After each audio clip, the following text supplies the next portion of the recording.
Hi friends, welcome to my channel கிறிஸாஸ் kitchen recipe. இன்றைக்கி நாம் பார்க்க போகிற ரெசிபி பார்த்திங்கன்னா கடலைப்பருப்பு வச்சு ஒரு ஈவினிங் ஸ்நாக்ஸ் ரெசிபி எப்படி பண்ணுறது தான் பார்க்க போகிறோம். ஒரு 10லேருந்து 15 நிமிஷம் டைம் இருந்தாலே போதும், ஈஸியாக இந்த ஸ்நாக்ஸை செஞ்சிடலாம். இப்போ வாங்க இந்த ரெசிபி எப்படி பண்ணுறதுன்னு பார்க்கலாம்.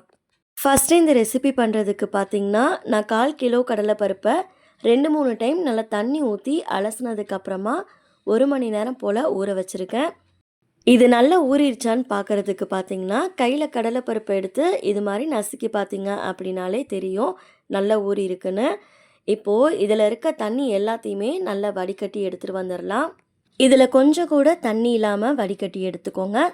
தண்ணியெல்லாம் நல்லா வடிஞ்சதுக்கப்புறமா இதை ஒரு காட்டன் கிளாத்தில் வந்து சேர்த்துட்டு ஃபுல்லாக வந்து பரப்பி விட்டுக்கலாம்.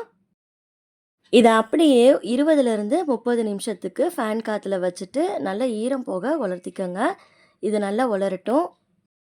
இப்போ பார்த்தீங்கன்னா ஒரு அரை மணி நேரம் போல் ஆயிருக்கு. நம்ம கையில் கடலைப்பருப்பை எடுத்து பார்க்கும்போது ஒன்றோடு ஒன்று ஒட்டாமல் வரணும். இது மாதிரி இருக்கணும். இது மாதிரி நல்லா உலர்த்திக்கோங்க.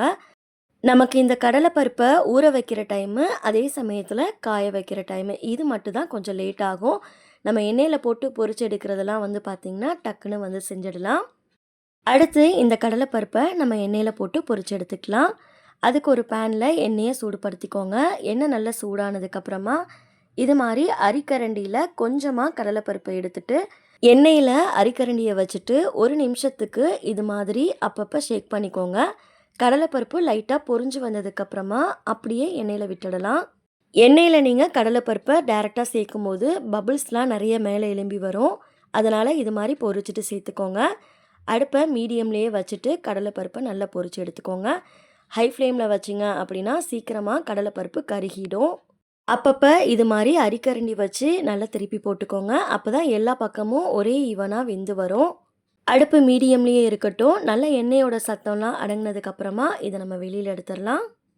இப்போ பாருங்கள், எண்ணெயோட சலசலப்புலாம் முழுமையாக அடங்கிருச்சு. இப்போ நம்ம கடலைப்பருப்பை வெளியில் எடுத்துடலாம். எண்ணெயோட சத்தம்லாம் முழுமையாக கம்மியானதுக்கப்புறம் தான் நம்ம வெளியில் எடுக்கணும். அப்போ தான் நமக்கு கடலைப்பருப்பு சாப்பிட்றதுக்கு நல்ல மொறு மொறுன்னு கிடைக்கும்.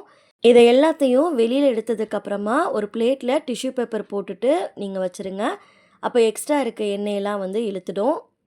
உங்ககிட்ட ஹோல்ஸ் இருக்கிற மாதிரி அரிக்கரண்டி இல்லை அப்படின்னா இது மாதிரி அரிக்கரண்டியில் கூட நீங்கள் வந்து கடலைப்பருப்பை வந்து கொஞ்சமாக எடுத்துட்டு எண்ணெயில் லைட்டாக இது போல் வந்து ஷேக் பண்ணிவிட்டு நல்லா பொரிஞ்சதுக்கப்புறமா உள்ளே சேர்த்துடுங்க.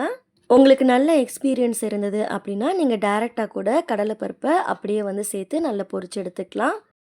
எல்லா கடலைப்பருப்பையும் இது மாதிரி ஃப்ரை பண்ணதுக்கப்புறமா தனியாக ஒரு பிளேட்டில் எடுத்து வச்சுடுங்க.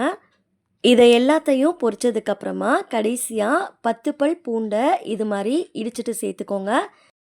பூண்டு சேர்க்குறதால நமக்கு வந்து நல்ல மணமாக இருக்கும். இந்தளவு நல்லா ஃப்ரை ஆனதுக்கப்புறமா இதை நம்ம வெளியில் எடுத்துடலாம். அடுத்து ஸ்டவ் ஆஃப் பண்ணிவிட்டு கொஞ்சமாக கருவேப்பிலை சேர்த்துட்டு இதையும் வந்து ஃப்ரை பண்ணி எடுத்து வச்சுக்கோங்க. இப்போ நம்ம இதை வெளியில் எடுத்துடலாம். அடுத்து நம்ம ஃப்ரை பண்ணி வச்சுருந்த கடலைப்பருப்பை வேறு ஒரு அகலமான பாத்திரத்துக்கு மாற்றிக்கோங்க. இப்போ இது கூடவே 1/4 டீஸ்பூனுக்கும் கம்மியாக மஞ்சள் தூள் சேர்த்துக்கோங்க. அடுத்து 1/4 டீஸ்பூன் மிளகாய் தூள் சேர்த்துக்கோங்க. கூடவே கொஞ்சமாக உப்பு சேர்த்துக்கோங்க. 1/4 டீஸ்பூன் பெருங்காயத்தூள் சேர்த்துக்கோங்க. அடுத்து நம்ம ஃப்ரை பண்ணி வச்சுருந்த பூண்டு, கருவேப்பிலை இது எல்லாத்தையும் சேர்த்துடலாம். இதெல்லாம் சேர்த்ததுக்கப்புறமா ஒரு ஸ்பூன் வச்சு நல்லா கலந்து விட்டுக்கோங்க. நம்ம சேர்த்துருக்க உப்பு, காரம்லாம் எல்லா பக்கமும் படுற மாதிரி கலந்து விட்டுக்கோங்க. இல்லைனா கையில் இது மாதிரி எடுத்துகிட்டு நல்லா குலுக்கி விட்டுக்கோங்க.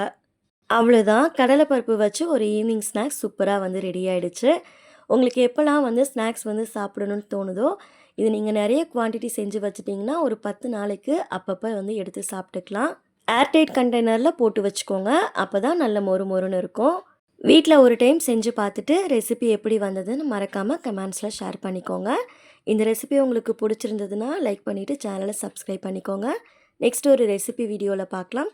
தேங்க்ஸ் ஃபார் வாட்சிங். பபாய்.